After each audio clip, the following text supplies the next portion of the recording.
Hello guys, magandang hapon ulit sa inyong lahat. Nandito ulit tayo sa ating paboritong Desperado. Chicken of Chiquito. So,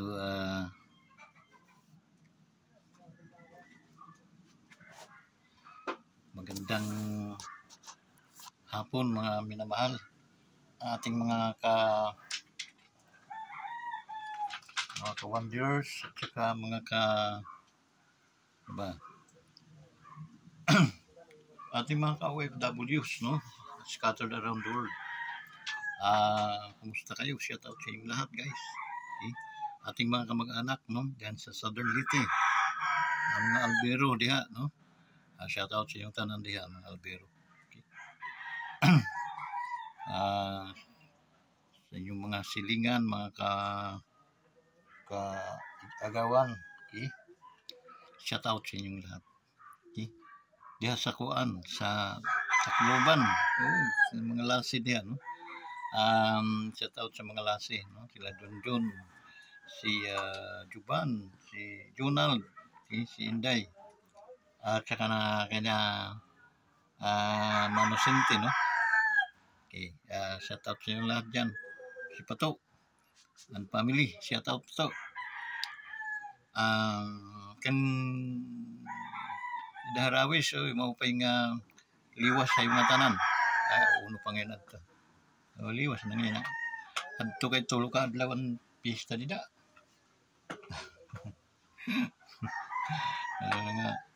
Ang mga masarap nun, yung mga bahaw-bahaw ng mga dinuguan, mga adobo. Shoutout nga pala sa ating masigasig na soulmate ko, no? Si Coach Christy. Shoutout Ling. Sinsya ka na, medyo pag nakabuylo tayo ay dalawa na lang naman tayo kumakain, 3. So sana makita ko pang yung nakaupo ka na lang na nakapapikit-pikit ang mata.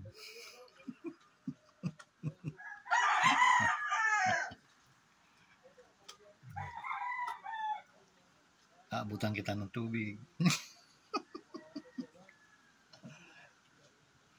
Hugasan kita sa buhay.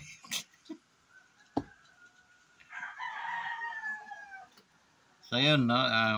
By the way, ano kaya ang ating ngayon, no? Yung ating maiambag sa ating mga sobrang init, guys. Grabe.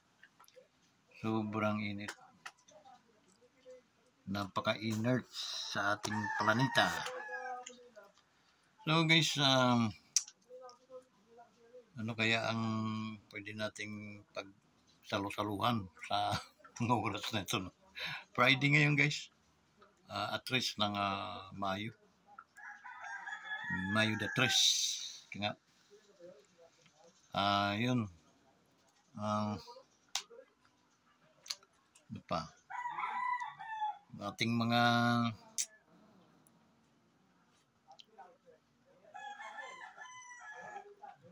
nangyayari sa ating lipunan, no?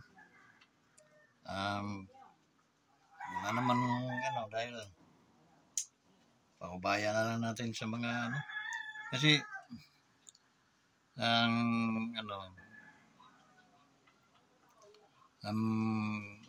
may mga tao ngayon na yung wala nang mga hiya, no? Okay. At least si Senador Tulfo, Rapi, nagkaganyan man siya, no? Yung parang dahil nasanay na si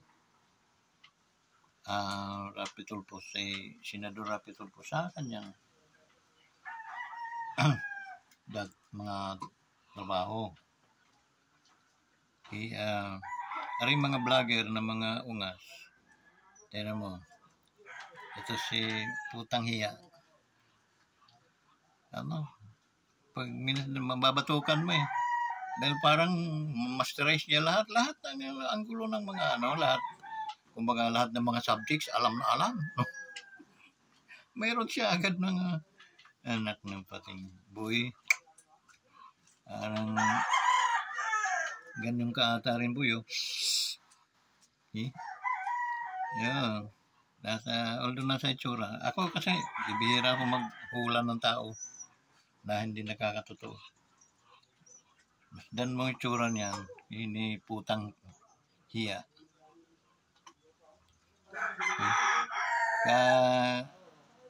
Chup-chupan dila talaga ni Maharlika. Ito sila ni Maharlika, siya, ay parang mga pala ng dilawan. Tapos, inuuto niya ang mga tao. Inuuto nila ang mga Marcoses at followers, mga DDS, na kunwari, they are part of DDS.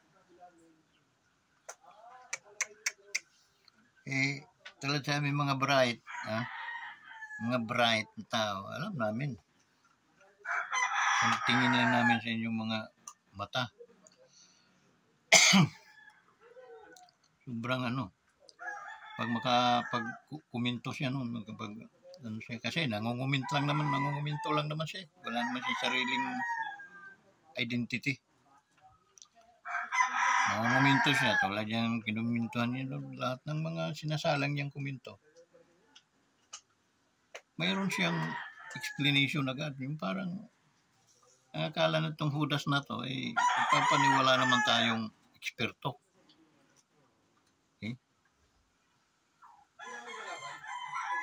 Mga rektor-rektor ang hawak-hawak niyang mga dokumento.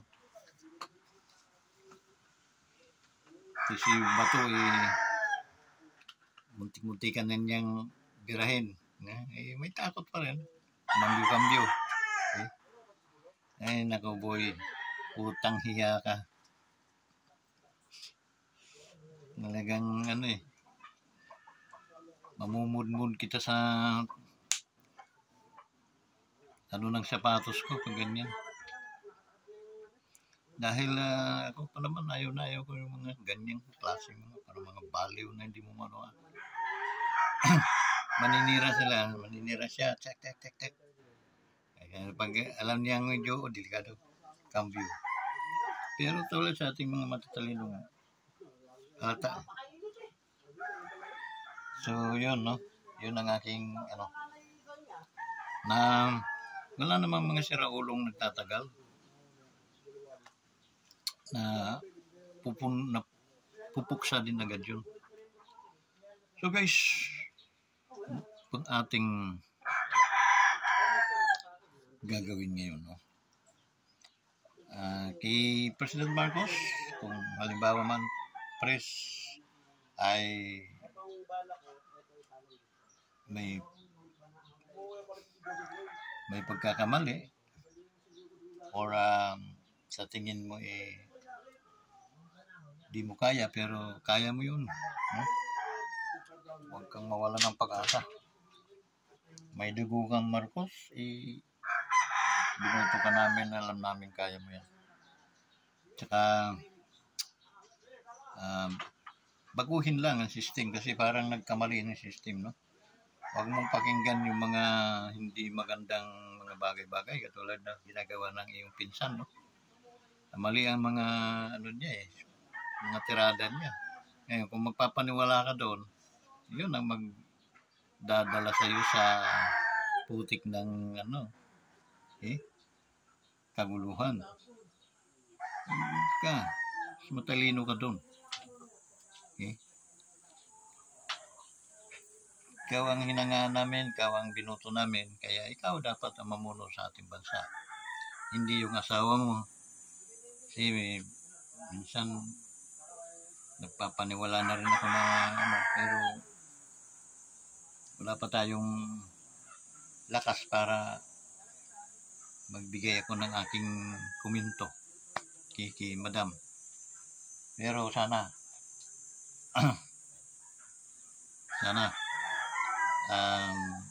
huwag ganon. dahil sisirain nyo ang inyong mga apelido, dangal ng inyong mga apelido na pinag-ingingatan nyo ng mga ninuno ninyo. Basta-basta na lang nyo sisirain ng basta-basta. At ang mga Marcos, ingat na ingat yun sa apelido. Basta mo lang naman sisirain din. Okay? Please, so kunting and then pag-aralan mabuti kung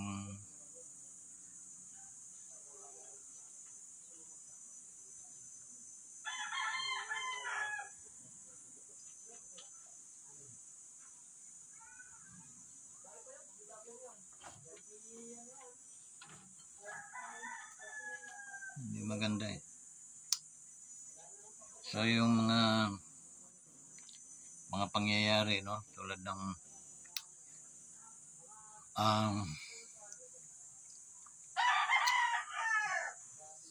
West Philippine Sea, marami tayong nagagawa din. May mga claimants, no, not only Philippines, not only China, the rest na nakabagay, Malaysia, Indonesia, Brunei, Vietnam, may mga sila dyan, may mga dispute or may mga claimants din sila dyan. Kaya dapat maganda yung dealings natin.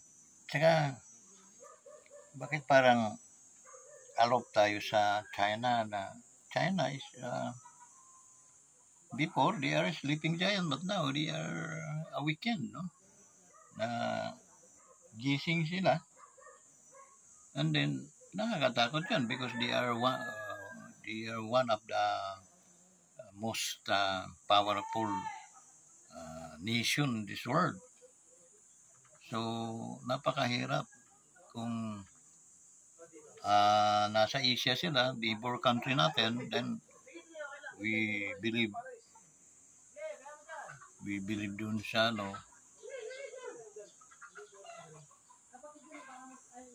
believe tayo, hanga tayo dun sa US, no? Hindi naman tayo anti-US.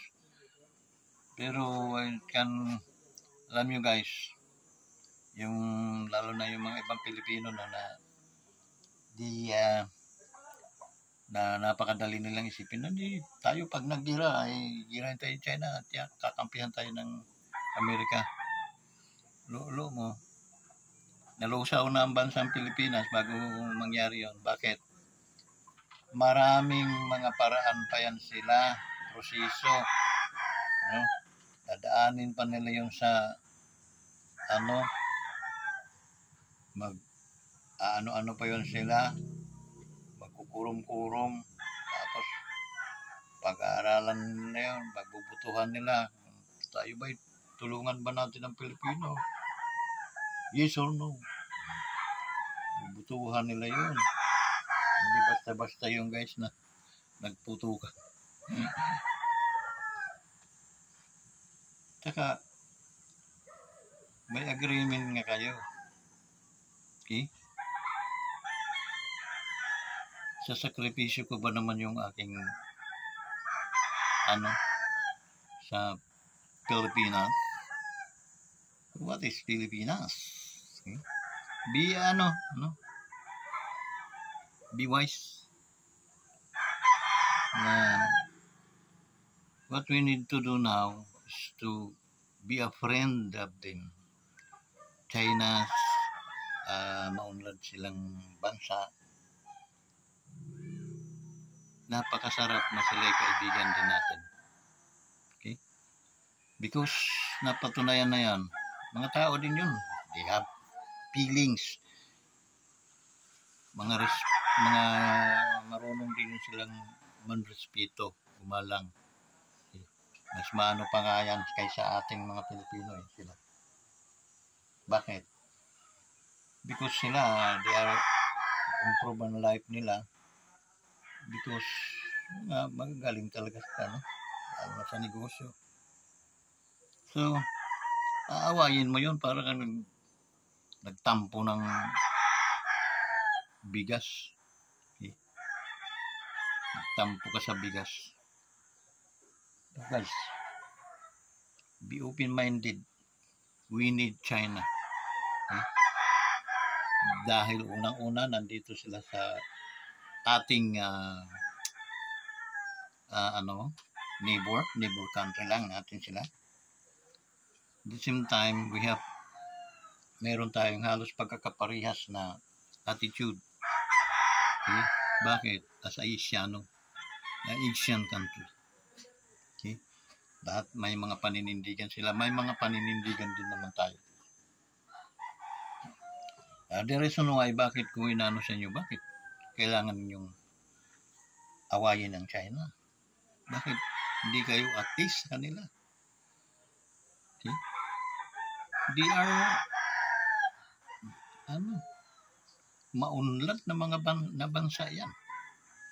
Dahil sa pag-unlad nila, it means they have they have the knowledge how to handle everything, problems that nag-ano dito sa mundong ibabaw na to. They know how to settle. Okay? And that's why, guys, this is the perfect time na tayo ay makipag-kaibigan din sa kanila. Daanin palagi sa mga gandang usapan yung mga nangyayari dito sa West Philippine Sea. It's a matter of water, tubig, buhangin. Okay? Na ano mo yung mga tao. Kaya, Pangulo, simpleng arithmetic lang yun. Matuto tayong bumaluktot once na ang ating ay maiksi. Okay? Means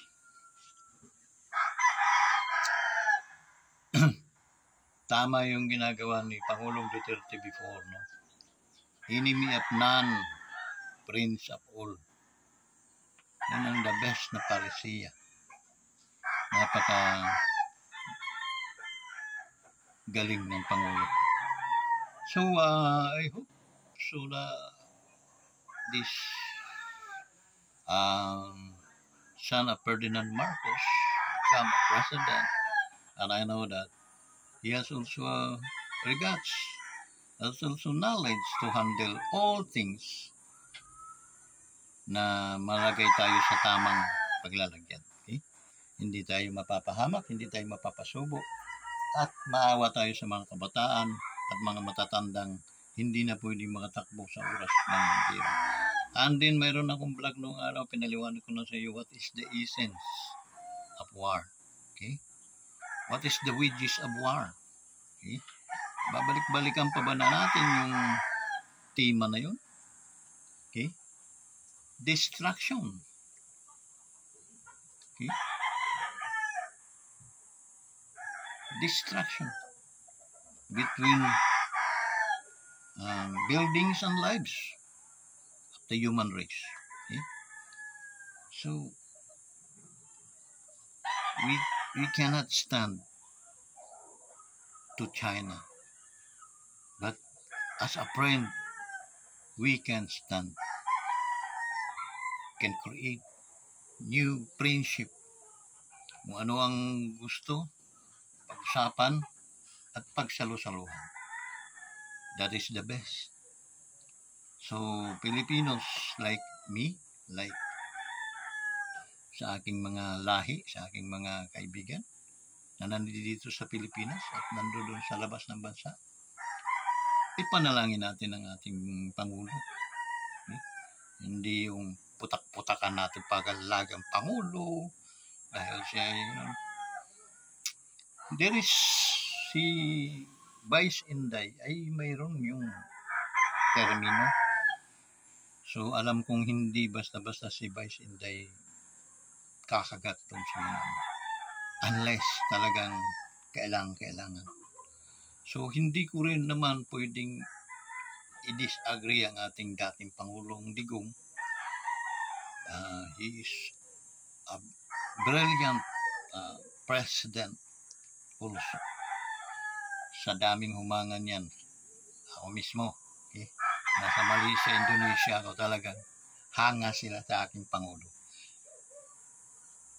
And I am very proud also.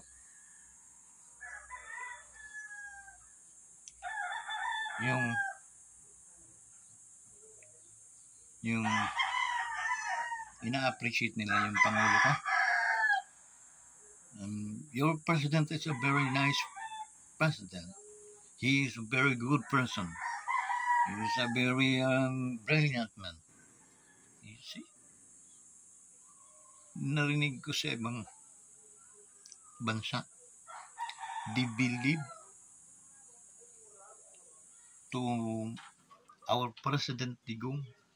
They appreciate nila yung pagiging magaling na presidente ni Duterte, Pangulong Duterte, former Pangulong Duterte. And doon ko naramdaman yung parang ang sarap pala pag yung iyong presidente ay hinahangaan kahit sa ibang mga bansa. At ikaw ang nakakausap nila bilang ikaw ay Pilipino. Guys, hindi ko maipaliwanag yung ano ko noon nung kami nasa Malaysia. Okay? Nang kinukuha na yung mga passport namin. Biniro pa ako noon. Duterte Vicente. Tawa din naman yung I'm just joking because your president is very good, very nice person. Tingnan ninyo. Doon ko nakita kung gaano nila i-appreciate while pagdating dito sa ating bansa, mga demonyo kayo. Minumura ninyo. Pinapakulong ninyo. Pinadidemandan nyo. Pinahihiyan nyo. While the other nation, the other neighbor country natin ay saludong-saludong. Hindi ko yung maunawaan. Okay? Ngunit nandyan na yan, nakalipas na, magbubuo na tayo. Okay? And akin naman, kay Pangulong Digong, huwag masyadong, sir, active. Kumbaga, just relax, control, mo sarili mo. Okay? Prepare palagi. Okay? Huwag sasabak sa mga alanganing mga bagay. And, ipakita mo na sir ang iyong legacy. At marami po kaming naniniwala doon. At kami yung mga testimoning buhay na magpapatotoo. Habang kami nabubuhay, mananatili kang isang legend, isang legendary na presidente sa bansa ng Pilipinas. Mabuhay po kayong lahat at nabayan po kayo. Sa mga hindi pa subscribe sa ating YouTube channel, kindly subscribe to Wanderers Motovlog TV. Like and share, comment below, and then yung notification bell, pindutin nyo yun, yung all para lahat ng mga videos natin, lahat ng mga ay manunotify po kayo. Okay, maraming salamat at patnubayan kayo ng ating Panginoon. Please subscribe to my YouTube channel. Bye-bye.